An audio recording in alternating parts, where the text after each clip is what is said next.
Après le ministère de William Branham, père du 7e âge, les branhamistes, toutes tendances confondues, ne s'attendaient plus à un autre messager, si ce n'est la venue du Seigneur lui-même pour l'enlèvement. Et les vrais, le message de notre jour, et c'est le dernier message. Mes frères, amen. Mais aux élus, il leur dit qu'il est déjà là. C'est le dernier message. Amen. Il n'y aura plus un autre message. J'enlève les gants ce matin. Au cours d'une prédication flamme intitulée « On levait les gants pour défendre William Marion Branham », le pasteur de Lion Voice Tabernacle a rappelé que tous avions pour commission de répéter mot à mot ce qu'a dit William Marion Branham afin d'éviter tout compromis. Je voulais interpeller tout membre du message. Tout croyant de ce message, gardons le message seul. Respectez tout le monde, honorez tout le monde, et que le message soit le message. Un messager, même s'il est mort, son message continue.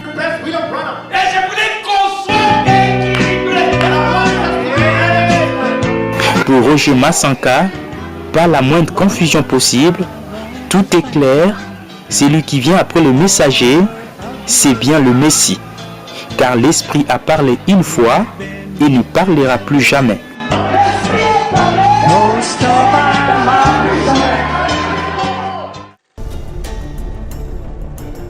Jusqu'à ce que paraisse le 8 juillet 2002, un homme, le prophète Kakou Philippe, messager de Matthieu 25:6 et Apocalypse 12:14, révélant par son appel et sa commission que le chemin de la révélation prophétique continue non pas avec les Éphésiens 4:11, qui sont les sacrificateurs dans la nouvelle alliance, mais toujours avec un prophète messager qui a un appel, une commission et un message selon Osée 12:14.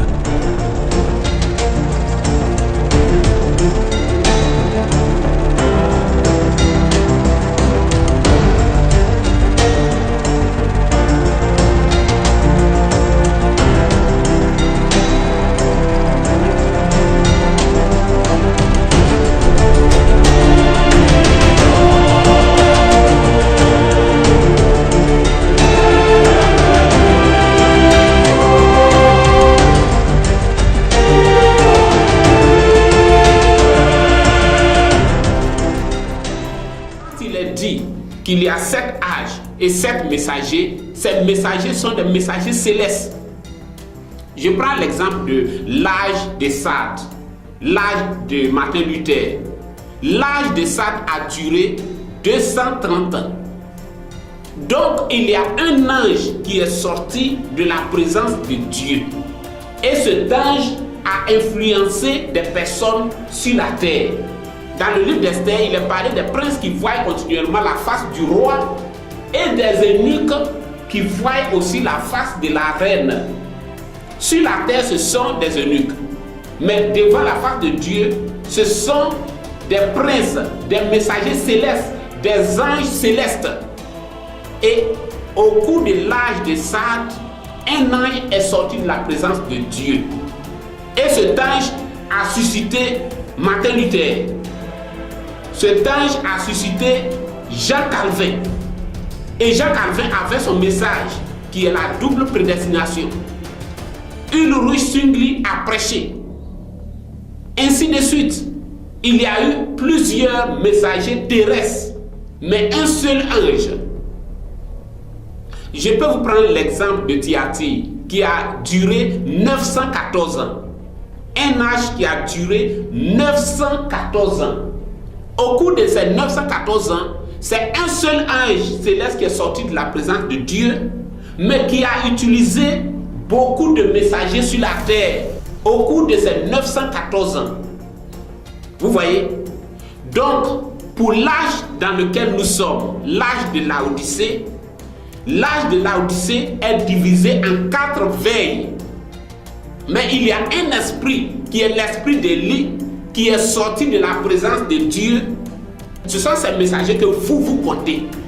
Vous comptez les messagers célestes. Ce messager, c'est l'esprit d'Élie. Donc l'âge de l'Odyssée va durer 4 veilles.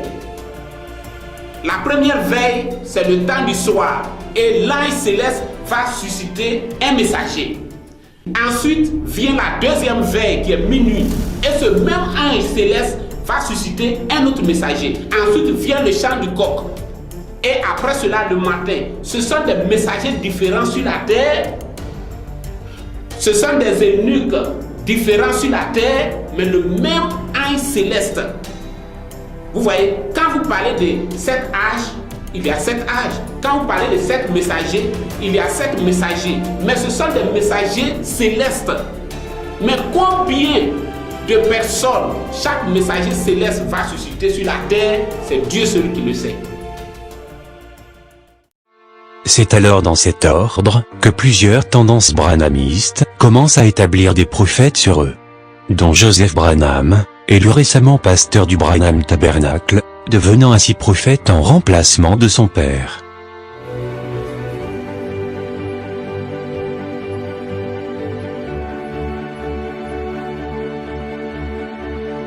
La vie de Jeffersonville, Indiana, 29 novembre 2015. Il est 10 heures.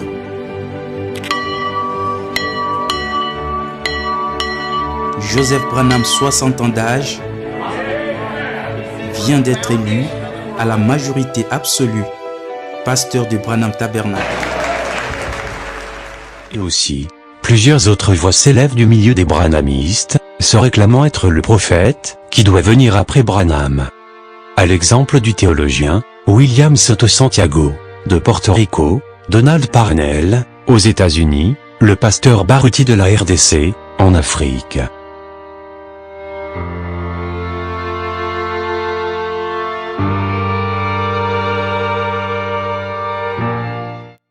Parce que quand vous prêchez ça, et immédiatement les gens disent ah, attention, frère le pasteur Baruti veut se faire le 8e messager.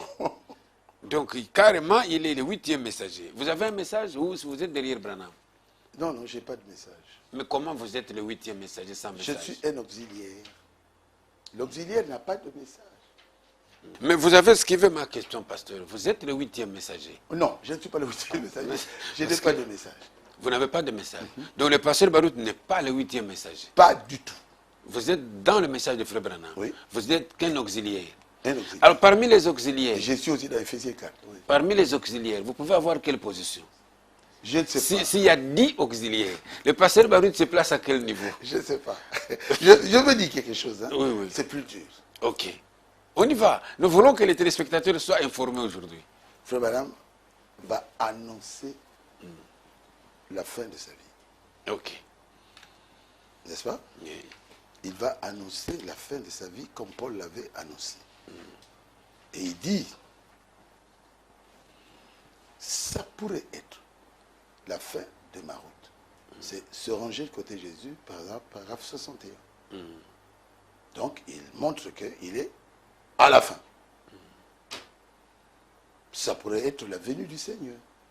Ça pourrait être le changement du jour. Ça pourrait être la venue de ce puissant homme. Ici, il ne présente pas l'esprit. C'est un homme. C'est un homme. C'est clair. L'esprit n'est pas un homme. L'esprit n'est pas un homme. L'esprit n'est pas une femme. Non. Ça pourrait être la venue de ce puissant homme. Merci. Donc il parle d'un homme. Et ici, il dit au paragraphe 62, toujours se ranger du côté de Jésus,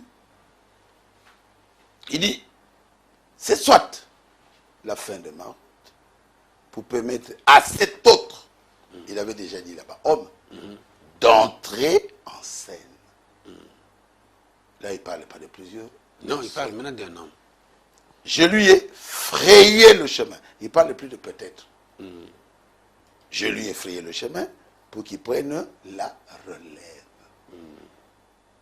Parce que rappelez-vous, celui qui vient se tiendra sur la parole. Donc, le Frère prophétise déjà sur la personne qui vient. Je suis au paragraphe 62, se ranger de côté de Jésus, si vous nous avez pris comme ça. C'est bon, pasteur. N'est-ce pas? Donc il va prêcher sur la parole, c'est clair. Le Saint-Esprit n'est pas un homme. Un homme puissant qui viendra prêcher sur la parole. Et il continue.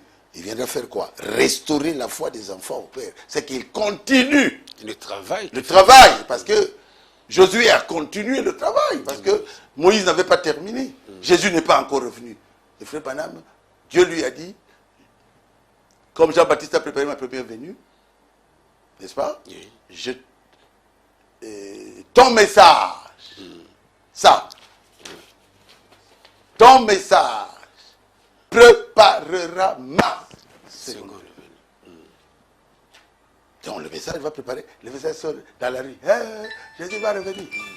Il dit, si Moïse se retire, Dieu le retire.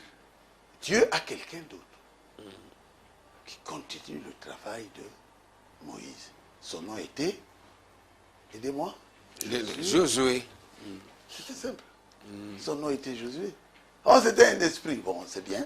Josué, c'est l'esprit, ça va. Mais Frère Branham parle d'un homme. Un homme ici. Il ne s'est pas trompé.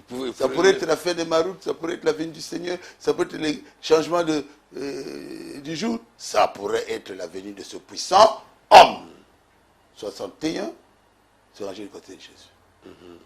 Paragraphe 61. C'est clair. Et puis ici, il montre son travail. C'est soit la fin de ma route, là il hésite un peu, pour permettre à cet autre d'entrer en scène. Je lui ai frayé le chemin, là il n'y a pas de doute, pour qu'il prenne la relève, parce que rappelez-vous, celui qui vient prêcher se tiendra sur la parole. Et il montre réellement que celui qui viendra après moi, il sera sur la parole. Il n'ira pas à gauche ni à droite. Il se tiendra sur la parole. Amen. Restaurer la foi des enfants à leur père. Mais pour moi, ça pourrait être la fin de ma route. Donc, il a annoncé la fin de sa route. C'est ça. Et là, est-ce que c'est clair? C'est clair. Mais la plus grosse difficulté, c'est de désigner cet homme-là dont parle le frère Branham. Parce que maintenant, on parle des auxiliaires. Maintenant, à la fin, frère Branham détermine qu'il s'agit d'un homme. La difficulté pour ceux qui vous suivent, vous, dans vos prédications, c'est de déterminer cette personne-là, cet homme-là. Je ne connais pas cet homme. Mais comment on peut le découvrir? Tous les regards. Oui, oui. Lisons. Mais il sera un puissant prédicateur. Puissant prédicateur, oui. Et puis, il va ramener, il aura une grande foi. Il va ramener les gens à la foi de leur père apostolique. Donc, dans sa vie, c'est comme si c'était Pierre qui était là. Il priera, les malades seront guéris. C'est comme si c'était Paul qui était là. Okay. Alors, il dit ceci. Oui. Il dit, dans tous les regards vers Jésus, paragraphe 33, il dit, je construis peut-être une estrade pour que quelqu'un d'autre y monte. Pas un esprit, mais quelqu'un d'autre. Pour monter, ça ne peut pas être un esprit. C'est quelqu'un. Monte sur l'estrade que j'ai. Je serai peut-être repris à ce moment-là. Il ne peut pas pour qui? C'est pour cet homme qui va faire le travail. Merci beaucoup. Ça fait combien de citations? Déjà 3. 3. Je vais dans 4. Maintenant, dans les 7e sous, c'est ainsi dit le Seigneur. Ça, c'est la 4e citation.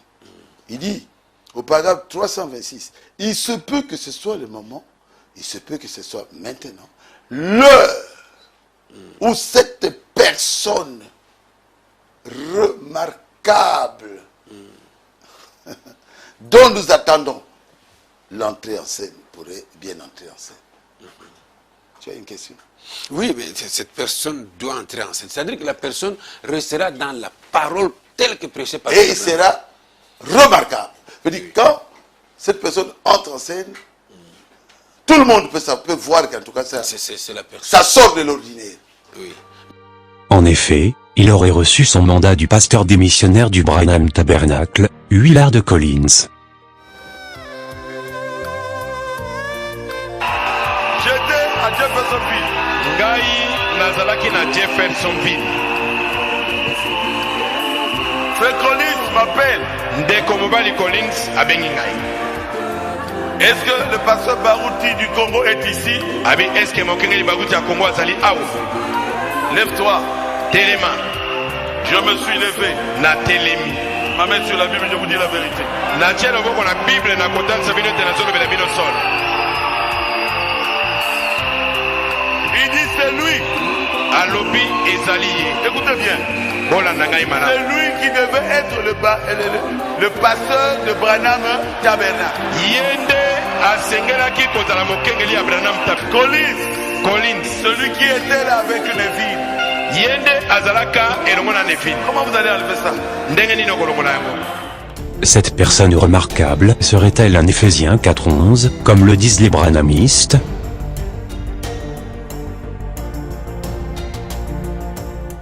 Vous voulez dire que Pierre est plus grand que Jésus-Christ qui l'a établi? Vous voulez dire que Apollos est plus grand que le prophète Jean-Baptiste qui l'a établi? Ou bien vous voulez dire que Aaron est plus grand que le prophète Moïse qui l'a établi? Le prophète messager et le prophète d'église, ce n'est pas la même chose. Le prophète d'Éphésiens 4:11 ou de 1 Corinthiens 12:28, c'est un sacrificateur. Donc il y a deux types de prophètes. Il y a le prophète messager et il y a le prophète d'église. Le prophète messager est la manifestation de Jésus-Christ. De la même manière que Jésus-Christ établissait les apôtres, de la même manière, Jésus-Christ se manifeste de génération en génération au travers du prophète messager pour établir les apôtres, prophètes d'église, évangélistes, docteurs, ainsi de suite. Moïse était la manifestation de Jésus-Christ en tant que le prophète messager et il pouvait établir la sacrificature. Donc le prophète de 1 Corinthiens 12:28 que vous citez, ce n'est pas le prophète messager. Le prophète messager, il y a Moïse, Jérémie, Ésaïe, Jésus-Christ, ainsi de suite. C'est différent du prophète d'église. L'humanité doit se confier non pas en la sacrificature, mais chercher le prophète messager. Israël avait des difficultés et le roi d'Israël, qui était à l'époque Ézéchias, a envoyé les sacrificateurs et les scribes vers Ésaïe le prophète. Il y avait les sacrificateurs, il y avait donc des prophètes de 1 Corinthiens 12:28, des prophètes de Éphésiens 4:11, des apôtres, évangélistes, docteurs, pasteurs, tout cela. Mais le roi Ézéchias, dans 2 Rois 19, a appelé tout cela, a appelé les pasteurs, prophètes d'église et tout cela, et les a envoyés vers le prophète messager qui était Ésaïe. Vous voyez? Donc, il y a un prophète messager pour toute l'humanité à chaque génération, et ce prophète est la manifestation de Jésus-Christ au moment où il est sur la terre, en cette génération. Vous voyez? C'est ce que vous devez retenir. Je peux vous prendre aussi l'exemple du roi Joas dans 2 Rois 13. Israël était dans les difficultés et le roi Joas est parti vers le prophète Élisée. Il n'est pas parti vers la sacrificature, il n'est pas parti vers les apôtres, docteurs, évangélistes, prophètes d'église et tout cela, mais il est parti vers le prophète messager de l'époque qui était Élisée. Et il a saisi Élisée et il a dit: mon père, char d'Israël et sa cavalerie. C'est cela. Mais les fils du diable se confient dans la sacrificature. Il y avait quelqu'un qui avait suivi une mauvaise voie, Joab. Joab n'a pas cherché le prophète de son temps, mais il allait saisir les cornes de l'autel. Et les cornes de l'autel, ce sont les 4 ministères. Il y a 4 cornes de l'autel et ce sont les 4 ministères de la parole qui sont premièrement apôtres, deuxième prophète, évangéliste et docteur. Lorsque la Bible parle de premièrement l'apôtre, c'est dans l'église. Mais avant qu'il y ait l'église, il faut que Jésus-Christ puisse se manifester au travers d'un prophète messager pour établir l'église. Et de génération en génération, c'est cela. Donc, en cette génération, le 24 avril 1993, Jésus-Christ s'est saisi d'une personne qu'on appelle Kakou Philippe pour établir la sacrificature en cette génération. Et Kakou Philippe a établi premièrement des apôtres. L'apôtre Amand Martin, l'apôtre André Lima au Brésil, l'apôtre Hugo Zé en Angola, ainsi de suite. Premièrement les apôtres. Mais c'est un prophète qui doit les établir. Donc c'est le prophète qui établit la sacrificature et vous ne devez pas vous confier à la sacrificature mais au prophète. C'est pourquoi dans 2 Chroniques 20 verset 20 il est dit de se confier au prophète. Lorsque vous vous confiez en un sacrificateur, pasteur, évangéliste et autres, vous êtes sous la malédiction de Jérémie 17 verset 5 qui dit de ne pas se confier à un homme. Un apôtre est un homme. Un évangéliste est un homme, un prophète d'église est un homme, un docteur est un homme. Mais le prophète messager est la manifestation de Jésus-Christ en votre temps. C'est en lui que vous devez vous confier. Mais l'Europe a saisi les cornes de l'autel comme Joab. L'Amérique a saisi les cornes de l'autel comme Joab. L'Afrique, l'Asie ont saisi les cornes de l'autel comme Joab. Parce qu'ils sont sous la malédiction et ils ont déjà emprunté des voies de perdition.